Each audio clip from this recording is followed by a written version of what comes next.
Chat in Chapters. We're back. I'm Austin. She's Lauren. Lauren, how you doing? Hello, hello, hello. Very good, very good. Lauren, what's new? What's going on with you? Anything funny, exciting? Just, the never-ending stack of TBR that is slowly closing in on me because I cannot read fast enough. And I honestly probably read faster than most, and it just is never-ending. But it's such a good problem to have, right? Yeah, absolutely. I mean, you say you can't read fast enough. Ugh, if you can't read fast enough, I will never finish my TBR. And my TBR is much, much shorter than yours. I know that for a fact. How many on Goodreads? How many books are on your TBR?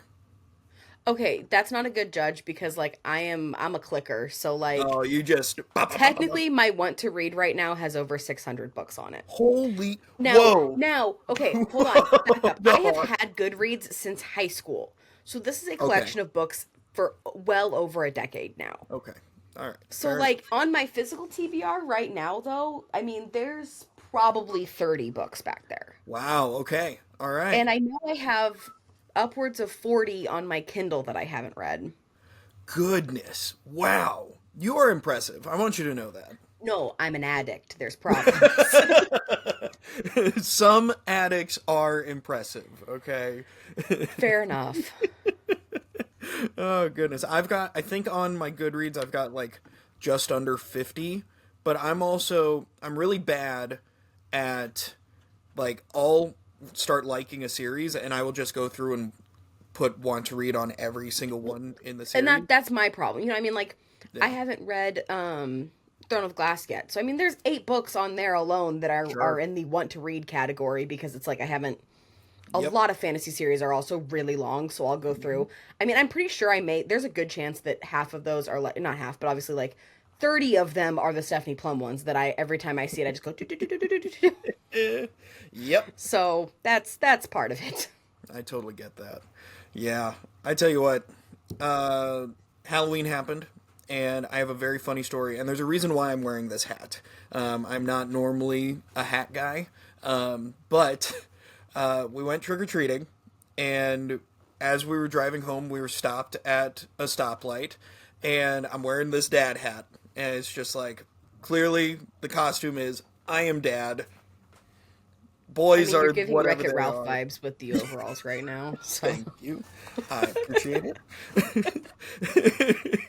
But so we're stopped at the stoplight, and I just hear some people freaking out next to me. What in the world is happening? And I kind of do a little peek over, and I'm he's wearing a dad hat. He's wearing a dad hat. Hey, hey. And I'm chuckle, and I look back at the road, and they're like, Dad! Hey, Dad! Dad! I roll my window down. They're like, I got one on me. Here you go. And he throws a fireball shooter through the window. Oh my gosh. We're at a stoplight on a major intersection in Lincoln. And he's like, that guy's cool. He needs a fireball shooter. Tosses it to me. My mom was in the passenger seat. Almost hit my mom. I was able to knock it out of the way so it didn't hit my mom. And the boys are in the back going, what happened? What happened? Candy for me? More candy for me? It was so wonderful. Such a wonderful moment. I love small town Nebraska. Oh, Lincoln's not even a small town, but I just love Midwest in general. It's the vibes. It's the vibes. Yeah. And I'm very excited because now Liz and I have decided that once we move to our next house, which could be a couple years from now, but we're going to plan on moving to a neighborhood with younger families. I lost count of how many trick-or-treaters we had. Really? We had 0. We had so many. All the parents were carrying around their booze. It was a good night last night. We brought the fire table around the front, and we had pizza out, and we were sitting just driving with it. It was fantastic. And it's been like that every year since we moved. That seems like an absolute blast. Yeah. Tricker beers is what some people have called it. Yes. Yeah. Fireball shooters or alcohol shooters for the parents. Have one tub for kids, one tub for parents. It just seems like a good time. Yeah, and we have so many kiddos in our neighborhood. It's so fun. Yeah, that's awesome. That's awesome. You know what else is awesome? Finishing books. Heck Lauren, yeah. What books have you finished this time What books haven't I finished? Also, gonna be honest, a apparently couple 600 on your TBR, so... That was uncalled for. No, I don't need to that was weaponize your trauma. Stop this. that was mean. No, I mean, I have gotten into the spooky vibes. Yeah. So, I can't even remember. Did I tell you I finished First Time Caller now then? Oh no, you said you were in it. You have to read it, Austin. It's radio, and like all I did was like, so I started in radio for those that obviously don't know, and so like all I did was picture my station. I just pictured like I started at KWBE. I pictured that there was parts where I was picturing KRNU on it, and because it's just like the studio has a window that goes into the director's office, so all I could picture was the KRNU window. Yeah. And like it's so nostalgia. It's so cute. It was 5 stars. I am obsessed with this book. I Sweet. simply must. It is now that has jumped up significantly. Yes, and I really think you will love the characters. Like Aiden, the main guy, you'll love him. I'm so obsessed with that book. It was good. All right. I finished that one up. I also finished Soul Searching by Lyla Sage. Okay. It's a little bit of a spooky ghost vibes, but it's not a thriller or a horror or anything like that. It's a romance book. Okay. It is set in a haunted town in Wyoming. Solid. And the main female character comes back because she has lost her ability that her and her twin sister have to talk to ghosts. So, like, it's just, like, these ghosts are just, and, like, spirits and stuff are just around, but they're not, like, they don't mess with anybody, they don't, like, it's not, I'm, like, so far anti-spooky, literally anything, and this was just cute. Like, it was very, very, like, it was absolutely adorable read, and especially reading it right before Halloween and everything, I was like, yep, this is what I needed. Nice. And then I also finished up If It Makes You Happy by Julie Olivia. This book, it's like 500 pages. And like, honestly, I thought I was going to get a little annoyed that it was so long. Okay. But... Oh, poor baby. 500 pages is long? No, but for a romance book. Yes. Oh, okay. Okay. I was like, for a hold fantasy, on. You're a better reader like, than this. Like, no. I'm just saying for a romance. Okay. Listen, no shame to anyone who sticks around the 300-page mark. That is nothing like that. I don't want to say that. But, you know, like fantasy books, oh, she thick. One of my favorite romances is 620? No, 606 for romance alone. I'm not afraid of a big book. Like, when it cracks into 600, I know I'm in for something, like... Yeah. I know I'm in for something. Is it good? Is it Yes. bad? Who knows? I'm in for something. No, the only reason I was a little bit nervous with this one being 500 is it very much is a fall book. It's a fall cozy vibes book. And so with it being 500, I was like, what are we getting? Because I was just confused. I'm like, this book shouldn't be as big as it is for just a cozy. I'm thinking like Pumpkin Spice Cafe, like... Yeah. Just give me a baby book with some cute, cozy fall vibes and let's move on. Yeah. That being said, this book might as well take place in Stars Hollow. This is like the perfect Gilmore Girls. Like, the characters are like Luke and Lorelai, but like kind of backwards. And like the town is just like all obsessed with fall, and she's an innkeeper and he's a baker. And it's like so reminiscent of that. And I'm sure for some people they're like, oh, well, it's a copycat. But it's, like, so not. Because in those 500 pages, they get so much, like, deeper into things than I was really anticipating. And it was so nice. Like, both of the characters really go through some stuff. And, like, it was fantastic. Fantastic. It's my final fall read. And it just topped off the fall reading impeccably. That's fantastic. And so now you're firmly into winter reads? Absolutely. Give me Christmas. Give me Christmas. Give it to me, baby. All of it. Christmas is a season. I will fully respect the turkey for like 2 days and then go back to Christmas. That's right. Absolutely. Yep. Wednesday and Thursday of Thanksgiving is when Thanksgiving gets its due. The rest of the so I guess it gets 2.5 because I consider Black Friday. You get half of the day on Wednesday, all of Thursday, and half of the day on Friday for Black Friday. But then by like noon when I'm done shopping, because chances are I've done Christmas shopping that morning, then it's Christmas. So you get like a full 48 hours. It's just Wednesday at noon to Friday at noon. I really associate Black Friday with Christmas. I really do. I That's don't fair though. associate I'll it take with. that. Yeah, I really, I think of Wednesday, the day before, as like, oh, we're all getting ready for Thanksgiving. We're all very excited. People are flying That's in, true. all that sort of stuff. Preparation for, getting everything chopped and whatever and all that sort of That's fair. stuff. And then Thursday is Thanksgiving. We celebrate. We have a good time.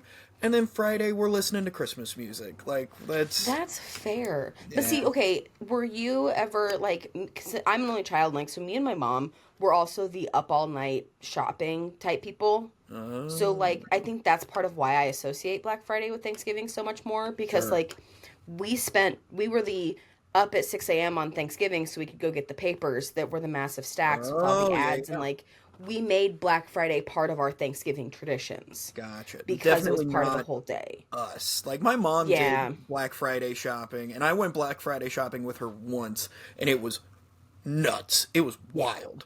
Yeah. No. That was the year that like Walmart had not iPhones, iPod Touch out, Heck yeah. and Yep. I remember my mom was like, "Okay, Austin, you're a big dude. You're fast. You need to go. I'm gonna have you go this way. I'm gonna Yeah. go this way. Yeah. You take a little bit of loop around, but I'm gonna go direct. And Mm-hmm. we want to get whatever." And I remember the look on my mom's face. I got there after she got there, and she had it looked like a stack of 8 or 10 just like on her chest, like I got him, we gotta go. So I was the type of kid that me and one of my friends, like, core memory, right? We went to Menards and Ooh.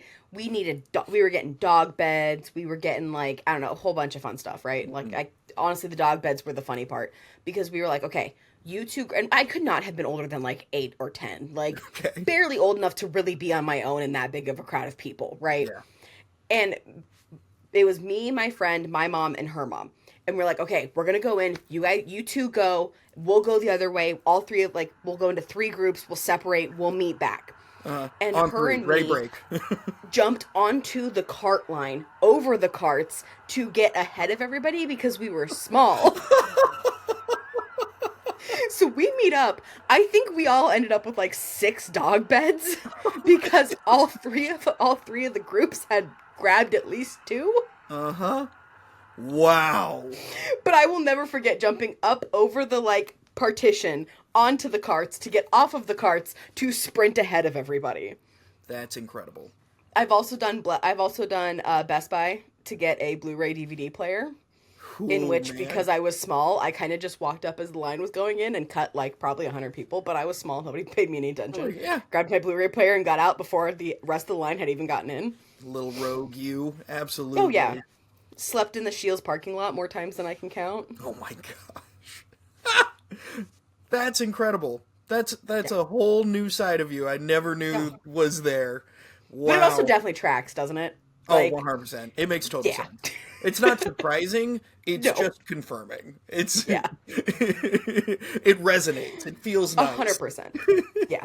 So, what about you, Austin? What have you got wrapped up reading this week? Oh This boy, did past I little bit? finish! I finished two books. I finished. Wow. I finished. Yeah, I know, incredible. I finished I think I can't remember if I said that I finished the Stephanie Plum book last time or. Oh, no, you were reading it. Yeah. Okay, finished Stephanie Plum. Incredible, absolutely loved it. So much fun. Also finished the second Walt Longmire book. Yep. This one is Death something. Hold on. Death Without Company. Yep.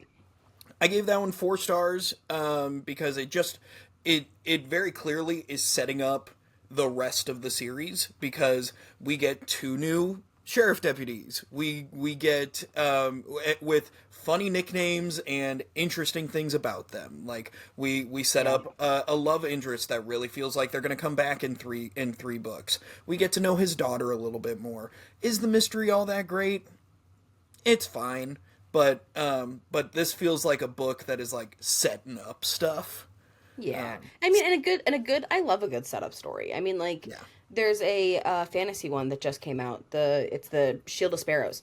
I can tell you that's a setup book. It's book 1 and it's a setup book, but that's why I enjoyed it, because you can just see how clearly how much is coming. So like I'm here for that. Yeah.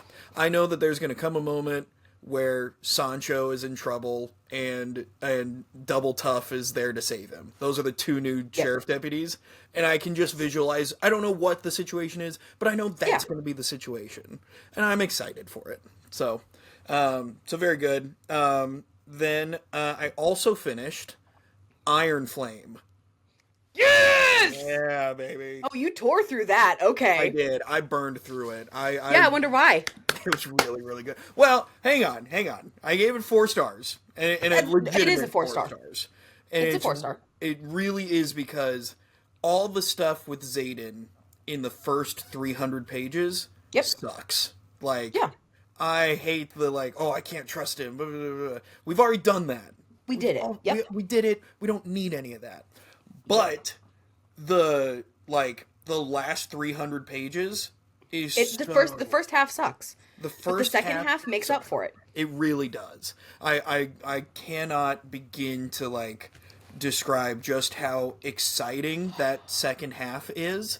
With all the twists and turns, and I know we've talked about like we're gonna do spoilers on the show, but so like I feel like we still shouldn't spoil the last part. Like you can't finish that. You still can't spoil that last line. The last chapter. Yeah. But like it's such a beautiful mirroring in the last 2 chapters, and like you just feel it, and it's just, oh my gosh. And there's a moment where me as a parent where I totally view it from the parent's perspective, and oh my gosh, I was sobbing. I was hysterical. Beautiful end to that book. I cannot wait to start the next one. But the problem is that the next one's out, right? Onyx Storm. What? What? Finish your thought. But it feels like the kind of series that I want to just hammer out. And so like once I'm in the world, I don't want to stop being in it. And so I know the 4th one isn't coming out for a while. Nope, she just started storyboarding it. Yeah. So there's part of me that's like, I don't want to go too quickly through Onyx Storm to then have to wait. So I would actually argue that's a really smart move. Oh. I went to the midnight release of Onyx Storm. Like, I was ready. Yeah. Now, granted, I'll also take any opportunity to reread those books. Yeah. So, like, I reread Fourth Wing and Iron Flame before the Onyx Storm. I will reread all 3 before I read the 4th. But as much as I would love to talk theories with you on a podcast and just make it like a whole special episode, sure, because I could go for an hour on that. Yeah. Onyx Storm, I left that book with far more questions than answers. Oh. And if that bothers you, then I even more think that we're going to get so many more. But because that's the thing, is I think, so she just did an interview at Disney with my girlies from the Fantasy Fangirls podcast. And she was saying that she is writing and storyboarding book 4 and 5 together to make sure that everything wraps up the way that it needs to. So some things will wrap in book 4 and some things will wrap in book 5. Mm-hmm. So if you're going to not read Onyx Storm, then yes, wait until the last book comes out and finish the last 3. If you want to get into the world one more time, do Onyx Storm and then wait for the last 2. Because I think the last 2 are going to be partner books in a different way than we've seen in typical fantasy books. With the way that she has started to talk about it. Mm-hmm. But that being said, Onyx Storm, I will always consider it a 5-star book. Just because of how, like you said, when I'm in that universe, a bomb could drop outside and I'm not paying attention. I don't care. Like, I'm going to turn around and go, where are the writers? Yeah. Like, yeah, pretty much. Yeah. Taryn, where you at, bud? Like, that's the thing, is like, I'm so engrossed in those books that like nothing else matters. And so it will always be a 5-star read for me. Mm-hmm. But you will think it's another 4-star. I would argue that you would even think it's a 3. Because there is so much that I left that book, Onyx Storm, with questions. And like the first 4 chapters, I had to tell Ben, just keep reading, because you get introduced to probably 20 characters that you've never met before. And so it gets Whoa. confusing. And it does kind of feel like it's coming from out of left field. Now, she has said that that's very intentional, which I believe her because of how intentional her writing is in general. But if that's not your thing, then wait, because it's gonna be it's another book that, like, you can tell it's so much more intentional, but the second half is just better than the first again. Yeah. Okay. Well, we'll have to decide. You and I will have to decide on if it's worth doing a whole episode where I read Onyx Storm, get through it, and then We can theorize. Do some theory stuff. I think that would be I think we'll decide. It would be fun to do a whole, like, hey, this is a spoiler episode, so, like, if you're not caught up, don't listen. Don't listen. Yeah. But we'll have to decide because it's a thing. I'm excited to find out more. I'm definitely going to take a break because I haven't bought Onyx Storm, and I'm not going to listen to it at this point. I've read those books, and so I'm not going to go into the audio. I also don't love Violet's narrator. Oh, really? Yeah. Interesting. It's just not how I visioned it. So. Yeah. Speaking of visioning, do you have a picture of Xaden Borison in your head? Yes. Okay.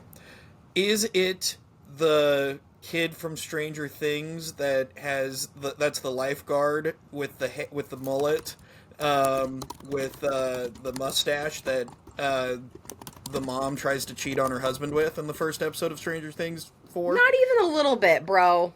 Dude, 100%. That's what I picture. Not necessarily Zane's like also not white. See, that's the problem. I know he's not white. And my brain still is like, nah, this is the guy. I'm well aware of the problem. And it's me. I'm the problem. But also, for some reason, I can read what the description of Xaden is. And once you get something in your head? There's something in my head that's just like, nope, he's a little bit greasy white dude who's a lot trailer trash. To me, that's Tamlin. I look at this dude and I see Tamlin. Whoa, that's interesting. That's crazy. The luscious gold auburn curls and the corn stash. Yeah. Like, that's who I see. You're right. I'm wrong. Once again, I'm wrong. But it doesn't change. But that's wild. Yeah. It's like if there's an anime character, I can't remember what his name is, but they all kind of like the anime, like the classic very skinny anime kid with like the hair that swoops down. The Justin Bieber hair. Yeah. Yeah. It's that, but also like that kid from Stranger Things, like mashed together. Your head is such an interesting place. I tell you what, I wouldn't wish it on my worst enemy. Okay, what are we reading now? Like, we gotta move on. We gotta do something. Yeah, no joke. I'm in this really interesting place where for the first time in a very long time, I am in between all of my reads. Oh, so really? I'm the type of person, I typically have 4 reads going on at any given point. I have a physical book at home, personal development, audible, memoir, ebook, physical, like I roughly have 3 or 4 books going on at any given point. I'm actually completely finished with all of them. So I can say that my next read, though, is going to be an arc of Amy Daws' honeymoon phase, is what it's called. It's giving lumberjack, it's giving winter. Like I said, I'm now in full Christmas mode. Mm-hmm. I'm ready for all the cute little wintry romances. Nice. Very nice. I'm listening to Memory Thief by, what is her name? Lauren Mansy. And I have a problem where I go on TikTok and Instagram and people will be like, oh, you should read this. And they will just give like a very basic, like, I think the pitch for this book is that, memories are currency. And I'm like, all right, cool. Memories are currency. Cool. That sounds really interesting. And then I added to my Goodreads what I'm reading right now. And it's got like 3.5. 3.19. Yeah, 3.19. And if you notice, books that are tied to it are the teacher's guide to The Memory Thief. I think this book is meant for 6th graders. Based on how I'm listening to it, like, it's just very simple. Well, this was disappointing as heck. That's the first line of the first review. Yeah. And so far, like, I'm like 10% of the way through. Like, I'm hardly anywhere into it. But it's already, like, deep into, like, this is what the plot's going to be. And it's just simple is the best way to describe it. Yeah. I don't think it's going to end up being any good. I don't know if I'm going to DNF it or not. But it's 6 hours. Like, it's not a long... That's the thing. I was going to say, it's like 300 pages. It's not anything crazy. Yeah. So, well, and it's a YA. So, like, that's also part of, like... It's very young. It's not YA. I feel very strongly that it would be... It's like, a children's book. It's YA, but it feels like 7th grade is, like, where we're at with it. So, I probably won't finish it just because of the structure of it, but... What's your ranking for... how far will you get into an book before you're like, oh, I'll just finish it? Or will you at any point DNF a book? At one point I DNF'd a book at like 60%. So I think the cutoff is like 75%. Like, if I were to get 3/4 of the way through, I think I'd see it through. But I think 60% is as far as I got in The Tempest of Tea. Is the book that I DNF'd super late. Yeah. So, yeah. You just recently DNF'd a book super late, didn't you? If I remember. Yeah, 90%. Yeah, goodness. Mm-hmm. It had the one trope that I can't stand. Which actually, okay, so like, fun fact, little known fact about Lauren, when I tell you all the books I've read, that's not all of them. Those are just kind of the ones that stand out. I had 3 more books that I have read that I did not tell you guys about. One of which was actually the pregnancy trope, but the pregnancy was because that's the one I can't stand. An accidental pregnancy, I'm out. But I think I'm realizing that it's an accidental pregnancy as part of the 3rd act breakup that I don't like.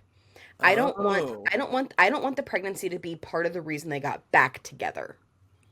Oh, interesting. Because this one was a one night stand where she got pregnant at the like first page of the book. And then it's them coming together and figuring out how they're going to co-parent. And then at the end, you only get like 3 chapters after the baby's actually born. Because you get all 36 weeks of them coming together and how they're going to co-parent. And then they start to love each other. And that I really enjoyed. And so I really think it's just the fact that, like, when you throw it in, it feels like an afterthought as part of a 3rd act breakup. What book was that? We're broken up, and then you find out, oh, I'm pregnant. Yeah. I don't care. What was the book that had the trope first, like, had done well, in your opinion? It's called Seeing Red. It's the 2nd book in the Wells Ranch series, so it's a cowboy romance. Nice. And the first book, Alive in Wells, absolutely phenomenal. One of my really good friends recommended him to me, so I borrowed him from her, and it was done very well. Cowboy romance, obviously, like, I just enjoy him in first place. And so she was like, I know you don't like... I'm going to give you these 2 books. There's 5 in the series. I only have the first 2. Here are the first 2. Just try it. I know accidental pregnancy is not your thing, but this was done really well, and it was. Nice. Yeah. Very good. Okay, now, I can't decide what physical book to read next. Yes. It is either... Let's read Project Hail Mary together! All right, there it is. Yes! Yes! Can't wait for you to be done with it tomorrow. And 100%. And I'm going to be like, okay, cool. Like, it's 400... Except, actually, I will say the one thing about that is I have heard that the audiobook for it is phenomenal. I've also heard that, but it's not available from Lincoln Public Libraries. It's in audio format. So I don't spend money on audiobooks. Do you have Spotify or are you Apple Music? I do have Spotify. Spotify, you get audiobook credits you get 15 hours of Audible listening time every month. Hang on. Yeah. Is Project Hail Mary available on there? I don't know. I bought it on my Audible. Proyecto Hail Mary is. That's the same, right? Yeah.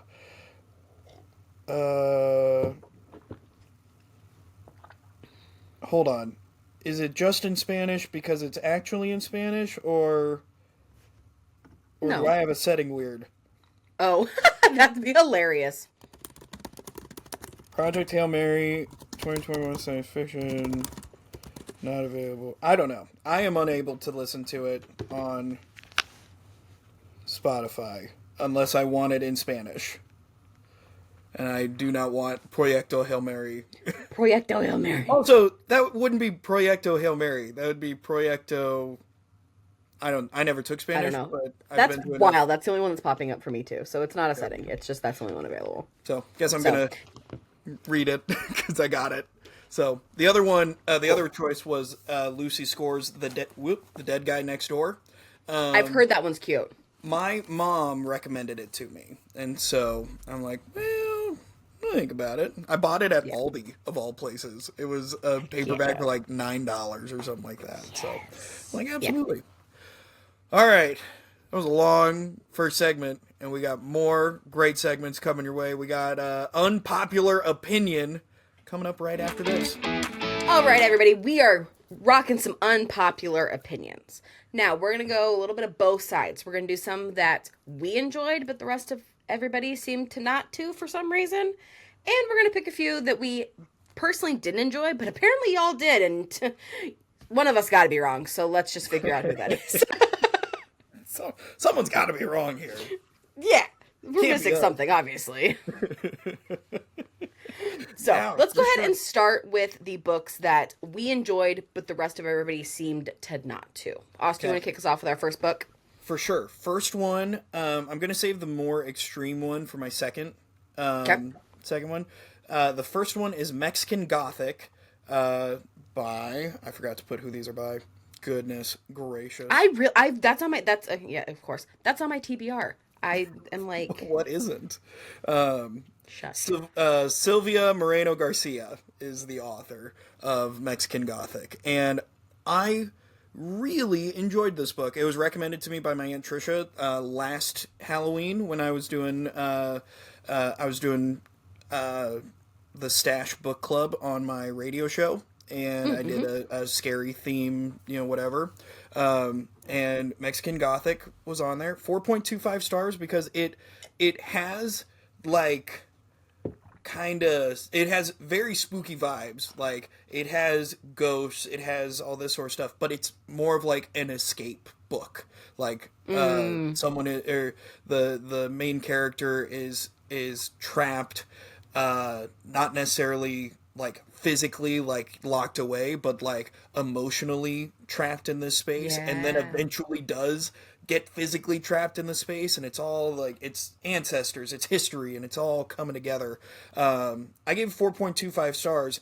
On Goodreads, it is 3.8 stars, which is not a drastic change, but, the number of people who have rated this like 3 stars or less is quite a few. Some of those 2-star are just like, yeah, it was really anticipated, but it was boring. Like, the world is boring. And I'm like, I just don't see that. Like, Don't get it. Yeah, it's like people really wanted like more gore, I think, is what I'm seeing from a lot of the comments. Yeah. And it's not super gory. Like, it's got some stuff, but it's more haunted than it is gory. And so I think that people just mislabeled it. So I don't know. I love this book. I thought it was really interesting. Interesting. That's fun. That's the thing is, it sounds like it sounds like a premise that why wouldn't it be a better book? And if it's a 4.25 for you, it should be a 4.75 for the rest of the world with the way your rating system works. So goodness. I will forever. That just like is the most wild rating system ever. It makes me so happy that I'm so unique. Oh, it's so bad. I was talking to a friend about it, and I was like, I have this friend that will rate a 3-star book if he DNF'd it. And I'm like, and she was like completely, she's like, well, I don't even know how you do that. Hold on. It is 2 stars if I DNF'd it. Oh, Thank you very much. If I didn't particularly like it, it's 3 stars. That's wild. But I was able to finish it. That's absurd. There are so many more people on my side than you think. Like, no, there's not. There absolute. I've seen so many people on TikTok be like, I don't give a book 3 stars on less than 3 stars unless I don't finish it. Like, you wrote a book, you did a thing that no one else. You've built your algorithm brick by brick, sir, because that is not. That's no. right. Echo chamber created. Yeah. Goodness. Yes. So, but yeah, little bit more about this book is just that, like, the person is trying to save either a cousin or a sister, I can't remember, from this very wealthy family who, like, uses, like, stays young kind of thing. It's a little vampire-y, but it's not vampires. So yeah, there's just a lot. I love when history and, like, ancestors impact a story. Yeah. So, I'm starting to really, like, vibe with that. So good. Glad it's on my never-ending TBR. Yeah, it's got to move up a little bit. Yeah, exactly. What's your first one? Alright, so for my first one is actually, like, I'm surprised because all 3 in the trilogy are rated really low. And it's the Match series by Ali Condie. I loved this trilogy. I rated all of these 4 or 5 stars across the board. They're a YA dystopian fantasy kind of vibe. And essentially what it is, the premise is that in this society, officials decide who you love, where you work, when you die, like all that kind of good old dystopian, post-apocalyptic, government rules everything. And so on your, like, 16th or 18th birthday, you get matched and you get a, like, card that shows you who you see the face of who your partner is, right? And she gets matched with her best friend. So she's like, great, good to go. But the system glitches, and actually she sees the face of somebody else for a moment who's, like, in a different caste system altogether. And so the trilogy kind of starts to, like, not only is it, like, her, like, it's still a romance in that she's torn then between these two, but it's also, like, a dystopian in that she then starts to figure out, well, why would the government have 2 options for me? And the government then, like, starts to falter. It feels very, like, Arena-esque in the Hunger Games, where, if you look hard enough, you see the slivers of the glimmers of the folds that start to tear this apart. Yeah. And so, 3 books, I gave them all 4 or 5 stars. Okay. And yet, on Goodreads, not one of them is above a 3.7. Really? It's a 3.6, 3.5, and 3.5. Whoa, okay. Yeah, and I gave them all 4 or 5 stars. I thought they were fantastic. Now, I will say, I've read these, like, forever ago, like, right when I was really in the height of, like, Hunger Games, Divergent, Matched. I read all of those kind of in the same space. But, like, that's the thing, is it stood up, at the time, to me, it stood up the same as Fourth Wing, or not Fourth Wing, Hunger Games, Divergent, Yeah. At the same time, it stood up the test against those. And so I'm wildly confused because, like, yes, it starts as a romance, but it, like, dives into so much more after that. Yeah. That I don't know why they're so low. Interesting. Huh. But it's really interesting. It's a really neat kind of different way of looking at the dystopian vibes, I think. Nice. Very, very cool. Okay. Yeah. All right. I got strong opinions about this one. Oh, good. I've talked about it. I don't know if I've actually talked about it on the podcast, now that I think about it. It's The Making of Another Major Motion Picture Masterpiece by Tom Hanks. Tom Hanks! Okay. Oh, no. Oh, no. I love this book. Yeah.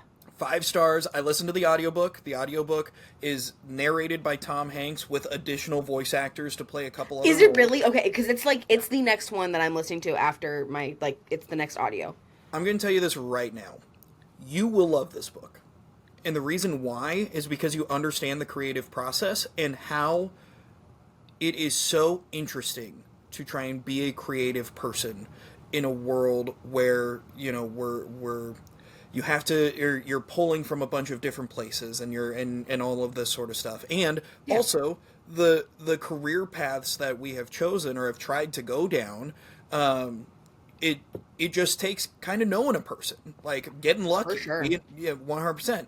And so this book, it starts, what it is it truly is what it takes to make a major motion picture. And it starts with a kid back in the 40s reading a comic book that his uncle bought him after his uncle came back from World War II. And that comic book then sparks him writing a comic book. And then that comic book sparks a producer or a director to write a script for a movie that is then a movie about superheroes and all this sort of stuff. And it goes through, like, we meet a couple different characters. One who has been a producer for a decade, and she's super witty and she's super powerful. And then we also follow this Uber driver who just kind of got lucked into being her Uber driver, and so now she's a PA for the movie. And then we see casting, and we see a casting decision go wrong, and we see this, and we see this, and we finally get to the end, and we have a full-on major motion picture. We have all of the emotion that goes into it, all of these stories that are wrapped into the making of a motion picture. See, that gives me goosebumps. Like, I love that. It's wonderful. People hate it because they say it's so boring. And like it has, I gave it 5 stars because I truly adored this book. It's got 3.68 on, I was devastated when I found that out. And everyone who has given it 3 stars or less has said 2 things. It's boring and it has too many details. Tom Hanks goes into uber detail about a lot of moving parts. And because you and I are creative people and have gone into and tried, like, I've tried to get into the movie industry. It's hard. It's hard to get into that. And I was super interested in all of the pieces of it. If you're not interested in all those pieces, you're not going to like this book. That's fair. And so I've recommended it to a couple of people that haven't read it yet. And now that I've read those reviews, I still stand by the recommendation. I think it's a wonderful book, and it's an even better listen. Yeah. I can totally see how if you just read it on, like, without Tom Hanks being Tom Hanks, I can see how possibly it would land a little short for you. But yeah, that's fair. But as an audiobook, and as a, like, if you're someone who loves movies, you will, and loves the behind the scenes of movies, you will love this book. Okay, good. Then I'm still starting it next. Like, that's, okay, good. But that, okay, it makes sense. I don't like it, but it makes sense. Yeah, like, when I started reading the reviews, and there were so many people that found it so boring, I wasn't mad. I was really sad because I really like to think that at people's core, most people are pretty creative and have an essence of, like, especially readers. You know, I have this idea of what a reader is, and it's someone who loves ideas and loves the, like, or at least inquisitive. Yes, that's the word I'm looking for. I think of someone who is a reader as someone who is inquisitive, and this book scratches every possible itch to a question you could have about the movie making industry. Yeah. So, I don't know. A lot of people didn't like it. It must be a pacing thing or something. I listened to this book at 1x speed because it's Tom Hanks, which is nuts. Yeah. Oh, yeah. I'll let you know because that's for sure gonna. I'm still reading it next because, like, I mean, and maybe that's also just because we're journalists too. You know, we are readers, but we are also journalists, so maybe we have that little bit extra of the inquisitiveness that, like, you know, that's a fair. Because I'm sure there is a certain type of reader that just wants to escape and not think about things. Yeah. So it could be a little bit of that. That's fair, you know, because, like, when I think about, like, my favorite TV shows, all of them are a deeper level of thinking that even like Stranger Things while it is entertainment, there's more to it than just, oh, I'm watching a thing unfold. Yeah. There's you can theorize about it. You can have, oh, I think this is gonna happen, and then a twist happens, like all that sort of stuff. Even movies that I watch, like I don't watch a lot of dumb comedies. I had this argument in college with a guy, and he was like, my favorite movie of all time is The Other Guys. And I was like, how can that possibly be your favorite movie of all time? Because there are so many other movies that are more thought-provoking. There are so many more movies that are more pretty. Like, there are all these sort of things. And he's just like, nah, it just makes me the happiest. And I'm like, fair? But even then, like, yeah. You know what I mean? Because even if you want something like that in my world, if I want like a movie that's gonna make me the happiest, I'm still gonna go to something like Animal House or Caddyshack because it also has that additional layer of just well written. It has that like, it's not necessarily a deep movie by any means, but the writing style and the pacing is also like, you know what I mean? Even something as simple as Gilmore Girls. Gilmore Girls does not have a deep plot by any means, but you watch it through a creative lens and you see that how many of these shots are shot on one camera in one take. Like, it's visual, the writing style of how quick everything is paced, and you have to keep up in the conversation with them.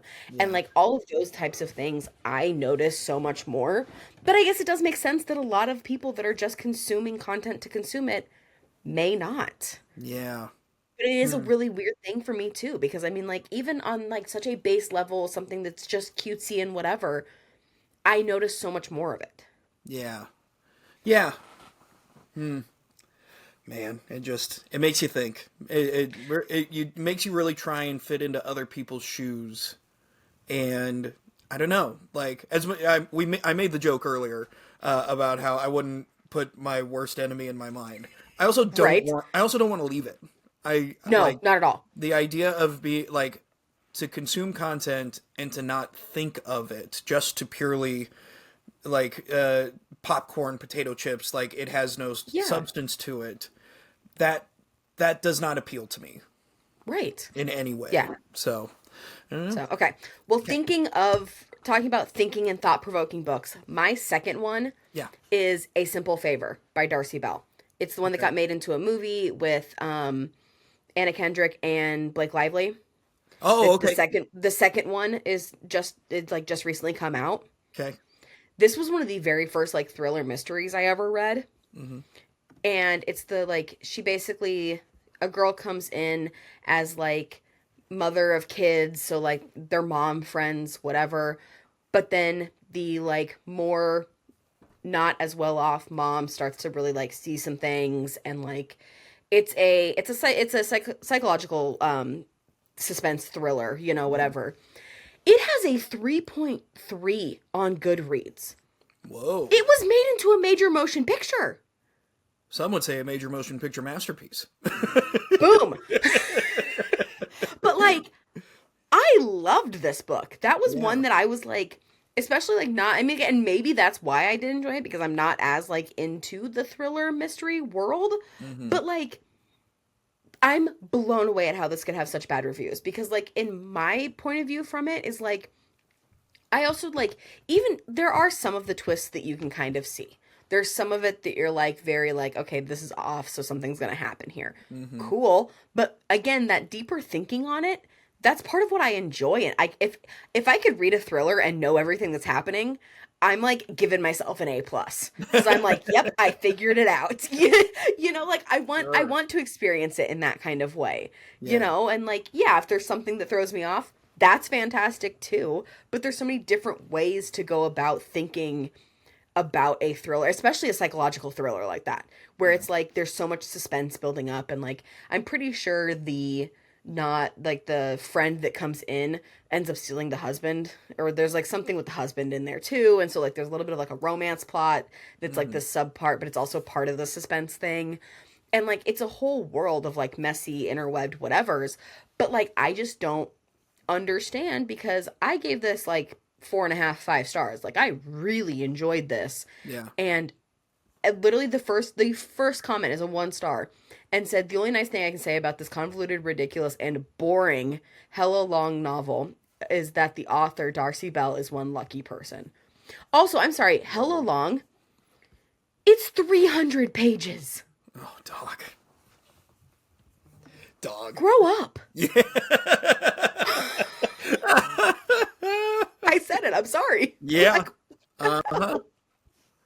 Wow. Is it very tropey? Like, is it, so you're not a huge psych thriller person. right. My wife loves psych thrillers. But she doesn't like a lot of psych thrillers because they all have the same, they don't do a good job of mixing up the tropes. 'Cause really, like, there's not a ton of psych thrillery tropes to That's sway fair. from. And so if So- this is one, if you don't dip your toes in very much, this is one that if it's the first one you read, maybe you really like it, but if it was your 5th one you read, maybe it's not as good. Right. So, I mean, I'll be honest, there's a lot of the same tropes as, like, The Housemaid by Frida McFadden, you know? But Yeah. this one also came out in 2017, before, I would argue, the really big boom of all of them. Yeah. So, like, I could also argue that, and again, coming from a not super educated on that side, that genre, but Sure. from what I have kind of seen across the board on things, they did it first, you know? And so, like, Oh, so it 'cause might it be the doesn't. same kind of thing where it's like people don't like movies from, like, people don't like horror movies from back in the day because they're the ones who started the trope, right? Yes. So Yeah, like, they don't understand that that's where it started. if they had read that first, they wouldn't think it's campy. Correct. Yep, I'm picking up what you're putting down. Yep. I also am starting to get the feeling that, like, your thrillers and your psychological, like, you know, whatever, suspense books, I kind of get the feeling that those are the audience for those are a lot harsher critics.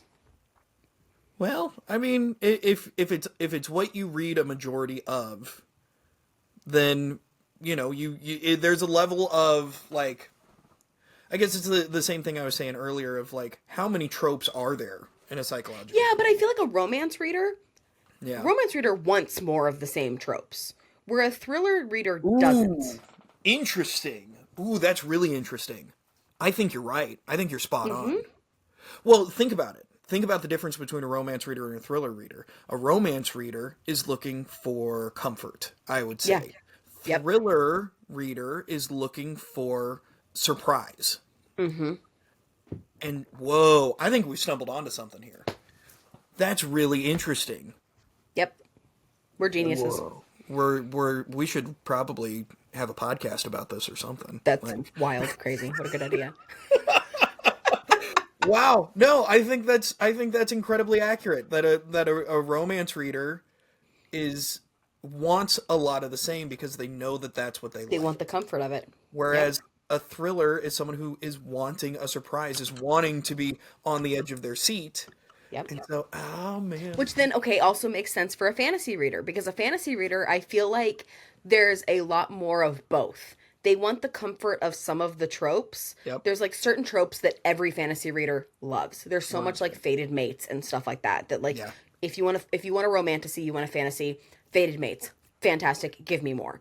Yeah. But then there's a lot that they're like, oh, well, it's the same carbon copy paste for every romantasy. And so, like, a romantasy reader wants to think, I think they want to think.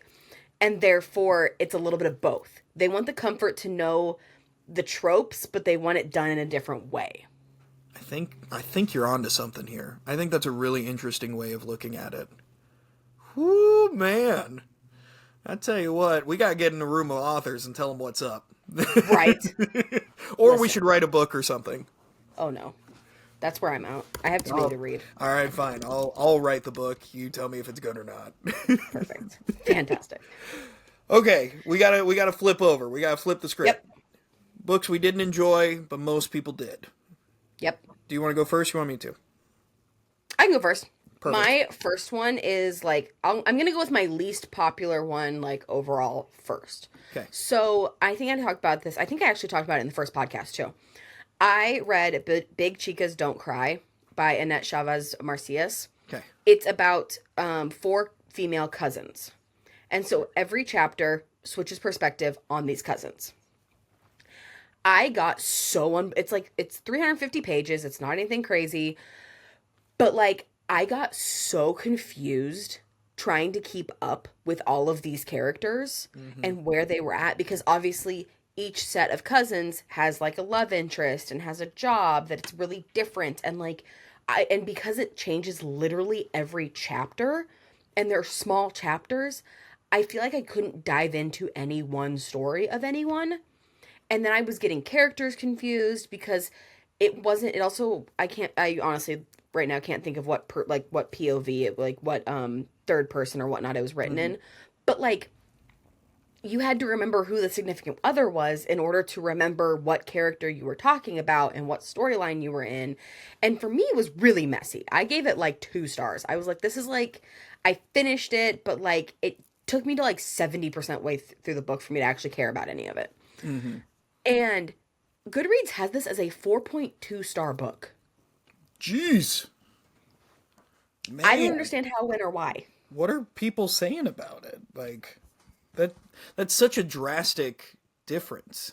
Is it at least like well written? Like you like the I couldn't get into anything enough to really understand. That's entirely fair. And like, so I mean, yeah, a lot of people are like, they love that it wasn't the core because it's set over a short amount of time. So like, a lot of people are like, oh, it's just one good story about Mexican American heritage. Because I mean, it is. There's a lot of like Latina aspects and things like that. But like, people were saying that it's really thought provoking and that it does. I think a lot of people are thrilled with it because of how well it does portray Mexican American families and like the messiness of sometimes those dynamics and stuff, which I will say was really great. But like, it was so messy I couldn't keep track of it either.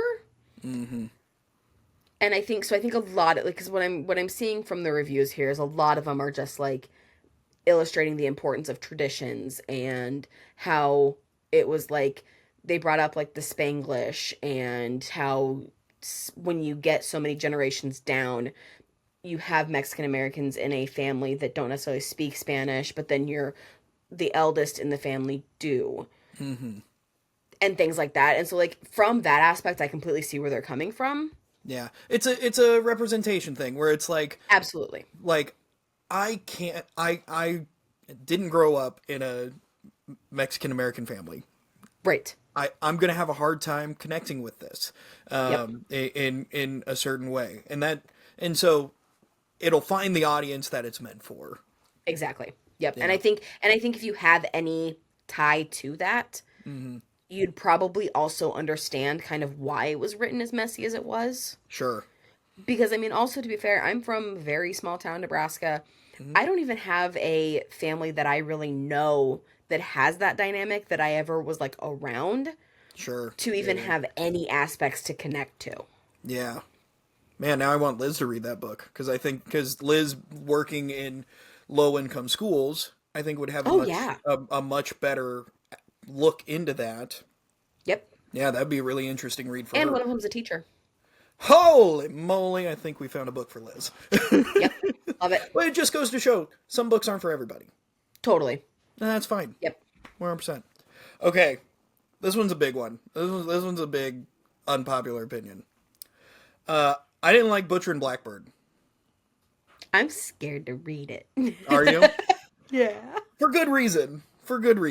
Like, have you seen so I did not read the audiobook or listen to the audiobook, which most of the people who have reviewed this book say they love the audiobook, and I've heard the audiobook's really good. Yeah. And it's mostly because they love an Irish lilt to their male main character talking dirty to them. That's the whole reason. Yep. It's now remind me, have you listened to or read Lights Out? No. Okay. Okay. Recommend or not? Well, I guess we'll see after this. But Yeah, you tell me. You tell me your thoughts, then I'll tell you if I recommend it. this book had, like, it was shock factor for the sake of shock. Like, it was what it really was porn they aren't allowed to make.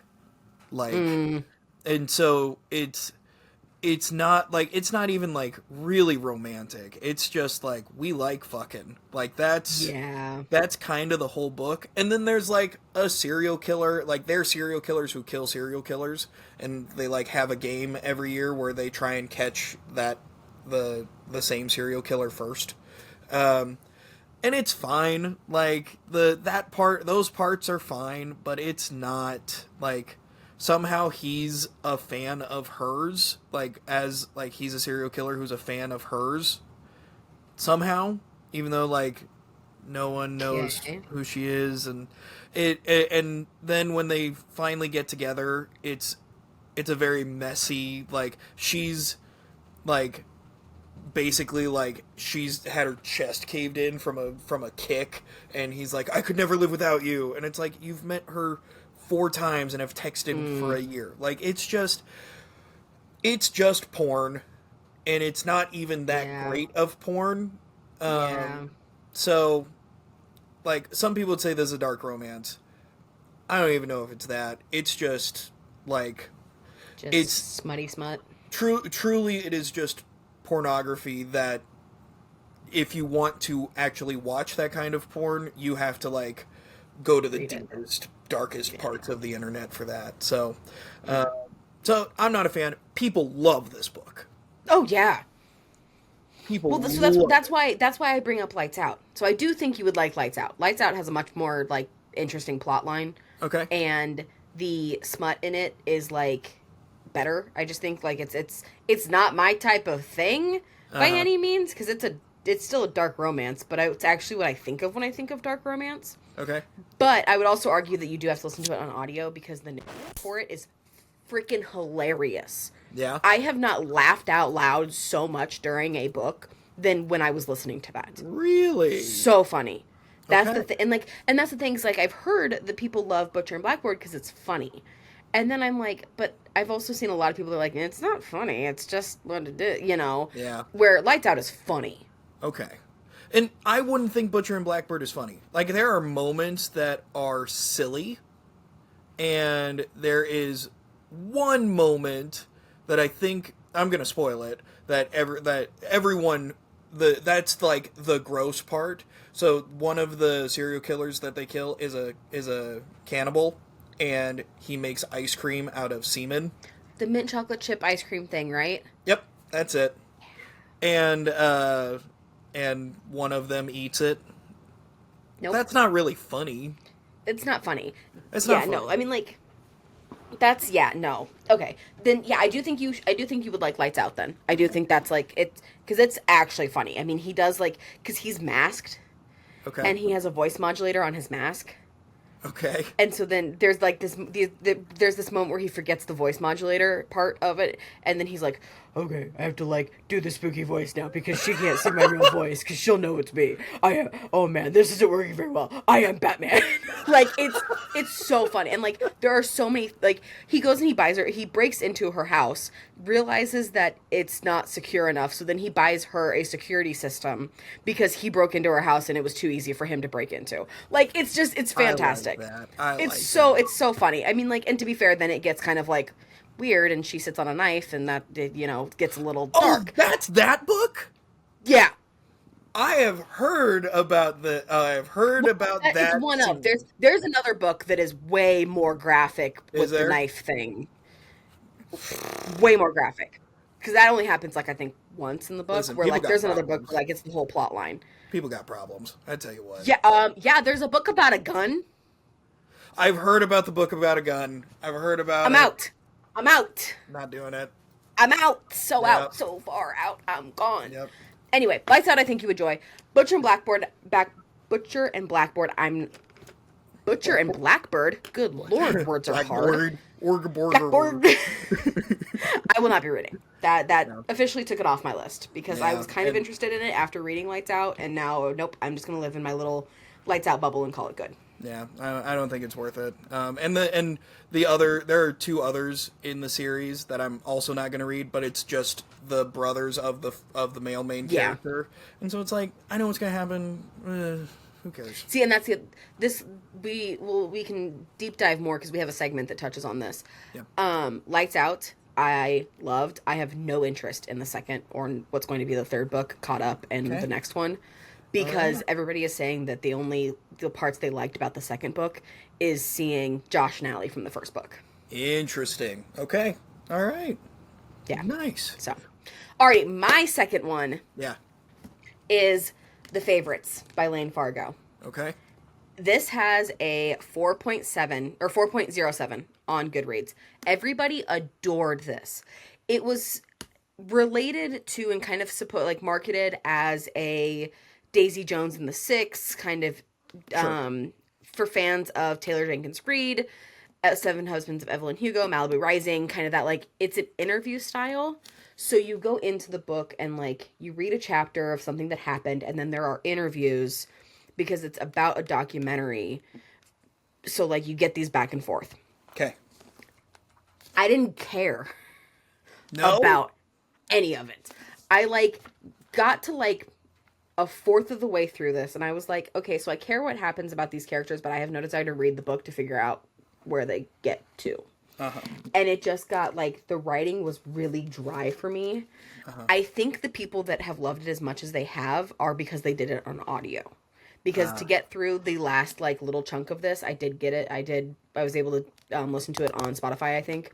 Mm-hmm. And so the last little bit of this, I did with audio, and it did make it better. And so I have a feeling it's just a book that's better as audio. Sure. And there are plenty of books like that. Right. And it's a good premise. I mean, they're couples figure skaters. And they grew up really in a low tax bracket, not fortunate, they really had to work hard for everything. But they become the best figure skaters.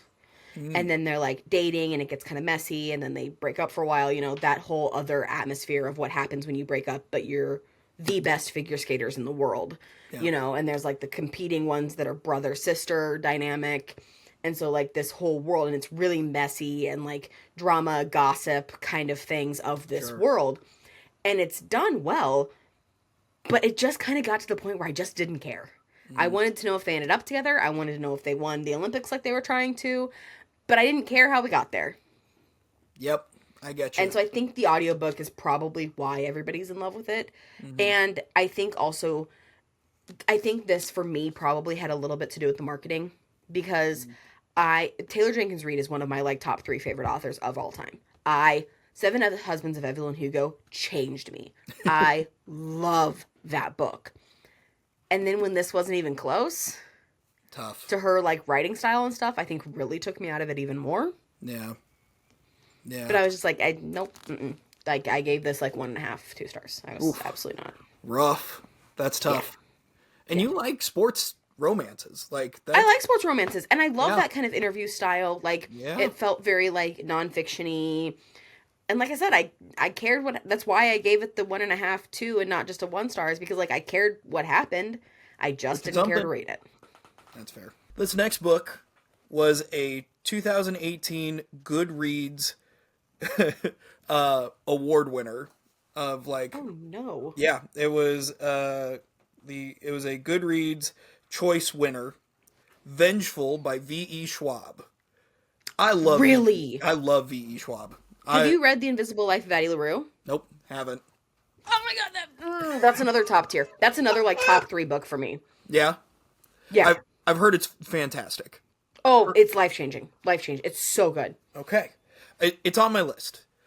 But, so, this is the second book in her villains duology. The first one, I gave 5 stars. It's called Vicious. And the story for the first one is it's these 2 friends who are learning about people with superpowers and what causes them to have these superpowers. And they basically figure out if you have near-death experiences, you get superpowers. Your body figures out a way to survive, right? And when you survive, you then get these superpowers. And both of these guys almost kill themselves, basically do kill themselves. And then they go down separate paths. One of them appears to be a hero who can never be, who never has any, like, can't feel pain. He heals very quickly. The other one, which is our main character, becomes more of a true villain. But our main character points out that the guy who everyone believes to be a hero is actually the villain, because he goes on this religious tear of people who have these powers actually just cheated God. And so God gave him powers to right this wrong with the universe, and so he's going and killing people with powers. He has powers. Correct, because God gave them to him to right this wrong. Yeah, no, but God gave everybody else the powers too, right? And you would think, but that's what happens when you have power, right? You try and justify it. Oh, that's wonderful. Okay, so that's the first book. Mm-hmm. And we have this wonderful story arc where the two of them are kind of trying to find each other, kind of thing, and it really goes to show that, like, the guy that acts worse in the form of outwardly, like in public, is actually the guy that cares more about the people who are in trouble, and there's all this, right? The second book takes that and says, nah, forget that. Actually, he's just a bad guy. And he does bad things. He doesn't stop being, like, and the guy that, was this hero in the shadows, basically, is never becomes the good guy, is never, like, he remains still a bad person, but you start to care for him because he was being tested on by, like, for this year or whatever in between books, where he's been locked in a lab, starved, like, cut, like, all, like, tortured, just to see how far his powers can go. And then the other guy, the guy that we really thought is this good person, just does bad things. Not even for, like, good reasons. And so, like, I don't know what the point of it is. Like, and maybe I missed something. Truly. Maybe I missed something, but for, like, there's a huge climactic finish, but Victor, who is our main character, is just drastically different. He isn't, and now, he has a pretty big thing that happens at the end of the first book. He dies and is brought back a second time. But that shouldn't change who he is as a person who still cares. And really, like, the second book, it's called Vengeful, and he really is, like, out for vengeance, which doesn't feel right. Yeah, like, that should be the first book, and then the second book he comes to morality or whatever. Like, yeah. Did you read them backwards? Yeah. No, I did not. Yeah. I am aware that it could have been. I have done that before, but I have not this time. So, but yeah, it's got, it won a Goodreads award. It's got 4 stars and change, 4.12 stars. I gave it 3 stars because I finished it, but also it's super well written. It's the same world, and I still really enjoy that world. She could write a grocery list and I'd read it. So. Absolutely, I agree. But it didn't.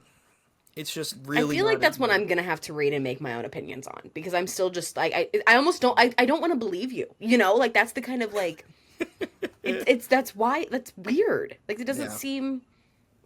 That's disappointing. Yeah, it's been a couple years since I've read it. I wouldn't mind going back and rereading both of them, especially the first one. First one's really good. I have a hard time rereading books. I'm sure that comes as no surprise, but... Not at all. Yeah. I love a reread. Yeah. I just don't. My TBR is too long for me to have time to reread. I get that. All right, we've been talking a long time. Do we have time for a third segment? Do we? We probably could squeeze it in. We might just make it a little bit shorter. All right, okay. We got cover judges, November edition coming up next. Here we go. Cover judges.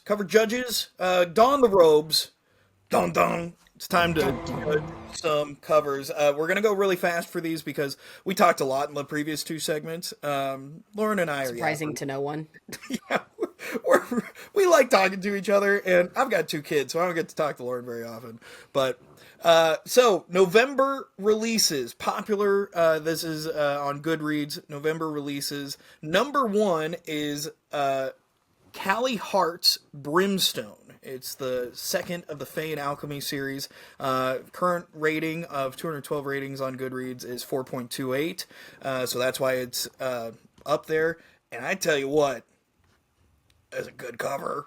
It's a good cover. And especially because, so the first one, Quicksilver, was one of the stupid ones with a person on it that I don't like. Boo. So then she revamped it and re-released it to match this one now. And in person, it's shiny. And it's metallic and it scratches the itch. It's a good cover. Yes. I love that. I love this cover. Brimstone, it vibes. It's all vibes. Yeah. 100%. It's all vibes. I'm gonna give it, I think, a 5-star. This is good. I think if I knew the story, I think if I had read the first one, I bet this would be 5. I'm gonna give it 4 just because it is a little hard to read. Because Callie, Hart, and Brimstone just come together. It's a little hard to read, and it doesn't really give anything on what it is. Yeah. So 4 is a good one. I'll do 4. Yeah, 4. Number 2, Freeing the Wild by Paisley Hope. Number 4 of the Silver Pines Ranch series. Lauren, what do you think? I mean, I love me a cowboy romance as much as the next person. I'm going to give this like a 2-star, though, because it's kind of bordering on children's book. Oh, yeah, it definitely does that. The Paisley Hope is a wild author name for a cowboy romance writer. That's a pen name. You know that's a pen name. I know it is, but it's still, it's so on the nose. It's so on the nose, yeah. I mean, and I've heard these books are really good, but 4.47 ratings, or 4.47 average rating out of 655 ratings. Now, I don't think all of these are people who have actually read it. Because there's a lot of times you'll see one that's like a 5-star because it's on there to be read or whatever. Exactly. But regardless, it looks like a kid's book. It's gonna be a 2-star for me. It's fine. It's 2-star. I'm not gonna say it's bad. No, because you get the point. It's a country romance. Yep, it's 2 stars. Yep. All right, Brigands and Bread Knives, number 2 in the Legends and Lattes series by Travis Baldry. This is so cozy. This is such a comfortable, I have Legends and Lattes. I haven't read it yet. I've heard wonderful things. It's the perfect book to have on a shelf because it just looks so comfortable. And this follows the same exact thing. It's, again, I think it's 4 stars because it's a little messy. I'm going to give it 4 stars also because even though it's character people, it's still people on the cover. Whoa! Yeah, I don't have problems with that. I understand that from a fantasy, you kind of can do more characters and stuff on a cover, but for me, I just don't like. You don't want to be forced. You don't want to have Zayden Rorson be forced to be not an 80s villain. Yeah, exactly. I don't want preconceived notions of my characters. I want them to be in my brain, not Austin's brain ever. Actually, absolutely. I think it's. But 4. I will say, but even then, I would only give it half. This is 4.5. This is this is so cozy. I want to see the spine of this one because I also get the feeling this would have a really good spine. Yeah, I'm with you. It's cutesy. It's cozy. It's a warm hug. I just can't give it the 5. Yeah. Can't give it. Yeah. Number 4, Fallen City. The first of the Fallen City duology by Adrian Young. I don't like this cover. What is it? Like, is it a fan? That's the things I want, and this is the same thing. I don't know Same anything thing with about it. Brimstone. I want my book cover to at least tell me what genre we're reading. In the great walled city of Isara, political turmoil ignites a rebellion 100 years in the making. But when a legionnaire falls in love with a magistrate's daughter, their love will threaten the fate of the city and the will of the gods. Luca Macias has one purpose, to carry on the family name, maintaining its presence in the forum once his powerful and cruel uncle dies, but his noviceship with the city's philosopher places him in the middle of a catastrophe that will alter the destiny of his people. Fantasy, romance. It's a young adult. This is like, I'm gonna be honest, this is a 1-star. If this is a young adult, it's a 1-star for me. I'm with you. This is cover Cover denied. Yeah, it looks like another book that I've seen. Like, I thought this was a follow up because I can't remember what. It looks like I've seen this cover 100 times. Yeah, there's nothing descriptive about it at all. Yeah, I am with you. Okay, number 5, The House of Nope, that's the wrong one. Tale of the Heart Queen by Nisha J. Tooley. The number 4 of the Artifacts of Oranos series, 3.87 average rating with 46,000. This is published in 2024. Why is it on your published 2025 list, Goodreads? Yeah, that's not helpful. Let's skip that and go to the next one then. Yeah, it's also not a great cover. I don't like it very much. I like it. I'm looking at it in comparison to the 3, like the 4 of them together. Oh, that's and I fair. like them as a set. I just don't like it as an individual. That's fair. Okay, this one is actually being released in 2025. The House of Saphir by Marissa Meyer. This is the hardcover version. 4.1 average rating, 839 ratings, and it's pretty. This is a 5-star. The blood dripping down the stairs and like all the intricacies of all of the items, the ring, the key, the goblet, the bone, like I think that's a bird. Yeah, bird, knife. Yeah. Oh, this is pretty. This is very pretty. And it does, I love the symbolism of everything. Yep. And what it doesn't do is that it doesn't put too much emphasis on the author. Like, the author is a New York Times bestselling author. But I'm not here because the author is the one who wrote it. I'm here because of the book, like the story, and this is the kind of cover that I grab I see all those items, and now I want to know how they relate to the book. I want this is a cover judge, cover approved. Yep. Because I see that cover and I want to know more. I agree 100%. Okay, honorable mentions outside of the top 5. Lauren, what do you got? I'm gonna go with the same forward as backwards. This is in the prequel to the Inheritance games. And it is I love the what? Do you like the Inheritance games? I've read the first one and I'm enjoying myself. I read the first one too, and it was fine. I'm enjoying myself. I think it's a fun little read. It's fine. You're not bad for liking it. I'm just saying. Oh, I'm aware. To me, the Inheritance games is another really good example of a book that I'm excited to read the second one. Yeah. Like, I don't think I'll pick up the second one. That's interesting. Yeah, I will obviously let you know when I get to the second, because that's the thing, is it's one of those that just makes me want to. It felt like a really good setup book. Yeah. And so now I'm excited to kind of dive into it more, because Jennifer Lynn Barnes, she has 4 series that are apparently incredible. So I'm there's something there, you know. Yeah.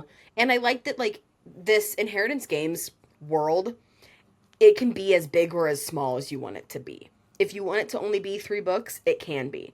Sure. It also has a whole spin-off trilogy. It has 2 in-between novella type things. It's a really kind of plug and play, and I really like that. I really like that I can kind of piece it together how I want. I feel like that kind of element almost adds to the story of it being this kind of mystery, puzzly type thing. Sure. Yeah, so this cover, I love the ribbon, A Hate Love Story. It's a prequel. Read her story, then flip the book over to read his. They've been doing this now in books where you it's a backwards forwards thing. Alex Astor just did it for Lightlark. She has a dual POV type thing. But the fire with the flower, the rose that's crying, I'm here for it. I'm gonna say cover judge, cover approved. Even if I didn't know the Inheritance games, again, it has the title bigger than the author. Even though everybody knows Jennifer Lynn Barnes, we're not screaming it. Yep. The water on the sprayed edge there ties in with the fire so nicely, and the duology of the flowers, like, I'm here for it. Very nice. My honorable mention is Daddy Issues by Kate Goldbeck. This is all vibes. This is all vibes. 100%. It is, like, it's okay. It does the thing that you and I don't like, which is, like, puts people on the front. But why do I not mind this, though? Right? Like, it's a like, it's comic booky. It feels like vintage. Like, it just has, it's all vibes. It's truly all vibes. And for some reason, I'm into this one. And so I think this one's cover judge, cover approved. And I'm here for it. I might pick this book up legitimately. So, seeing that she's the best-selling author of You Again is a fall romance that has kind of been on my, like, radar a little bit. So, like, I would probably pretty easily pick this up. Okay, all right. It says it's only 350 pages, so I'm here for that. Yeah, I can get behind that. All right, covers have been judged. Covers have been approved, denied, all that. Hit the gavel. Case closed. Case closed. And with that, we will close this episode of Chit Chat and Chapters. Thank you so much for coming along for the ride. And we are kind of, if you noticed, kind of experimented a little bit with getting a little more free-flowy rather than being so rigid with our segments. But we would love to know what your thoughts were. Leave comments below. And be sure to subscribe, rate and stars, all that good stuff. Hit the bell. Let us know. Like, subscribe, do all the little buttons and the things. Hit all the buttons. Notifications for when we drop those episodes. You know, it makes us feel good when you hit the buttons. Hitting buttons is fun. Everybody wants to hit a little thumbs up button. Everybody wants to hit a little thumbs up button. Come on. I'm Austin. You can find me on social media at Radio Guy Austin, and other social medias I may or may not use. Lauren, where can they find you? I am Lauren. I am on Lauren's Lifestyle across the board. YouTube, Instagram, TikTok, all the socials, Lauren's Lifestyle. It's the same profile picture. So if you found me, you found me. You know, you're welcome. Welcome to the community. Like, subscribe to all those things as well. I talk even more books. So if you just love me ranting about all the books, I go even deeper on all those platforms as well. So fantastic. Thanks everyone for listening. Keep on reading. We'll see you next time.